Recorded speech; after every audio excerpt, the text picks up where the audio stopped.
You want someone else to choose a job for you? Or do you want to have a choice in what you actually do in the military? If you care about what you do in the military for the next 6 years, watch this video. All right, so before we talk about how the process actually works, let's talk about all the myths about choosing your job in the Army. Myth number 1, the Army tells you what you're gonna do for a job. If that were the case, why would you even consider joining the Army? Myth number 2, I get to choose a wish list and I'm guaranteed one of those jobs. If that were the case, what you're basically saying is you're gonna go and enlist without a job, and then the Army would give you one of the jobs that you chose on your wish list. That also sounds like it sucks. Myth number 3, and my favorite, if I don't score high enough on the ASVAB, I'm just gonna get infantry. Let's talk about the actual process. In this example, we're gonna assume that you already talked to an Army recruiter.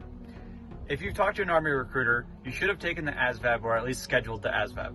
The ASVAB is pretty much the most important part of what determines both eligibility, the jobs that you qualify for, and the type of bonuses that will be available to you.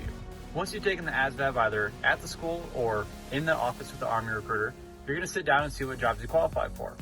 When you do this, it's actually pretty cool. You get to see what job you qualify for, when the basic training ship date is, the bonus amount that could potentially be added to that if you scored high enough on the ASVAB, and actually choose how many years you serve in the Army. So what does this mean? This means that you actually get to choose your specific job before you actually go up to MEPS and enlist. To me, that is the most predictability that you could ever be provided, and actually have an understanding of what you're doing before you actually go do it. So you don't know what you want to do, and pretty much neither does anyone else. So what can you do to find out what jobs are available in the Army? Download the Army Career Navigator app, or go to our website and use the Army Career Navigator.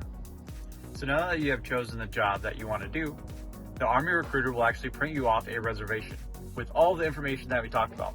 Basic training date, the bonus, the job, the contract length, all of that. Now, I said a temporary reservation, so you might be wondering, like, temporary. So what is the deal behind that, right?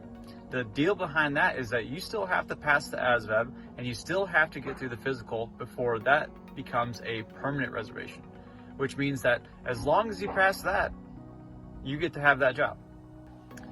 I always relate choosing a job in the military like this. Would you rather that somebody told you what exactly you're going to do in the military, or would you rather have a choice? And if the answer to that question is that you would like to be able to decide, then that's just one more reason that the Army is the best branch for you. If you like this video, drop in the comments what job you're most interested in, and if you'd like more information, please hit me up at @ServeYourWay. And once again, my name's Staff Sergeant Stalins, and thanks for watching.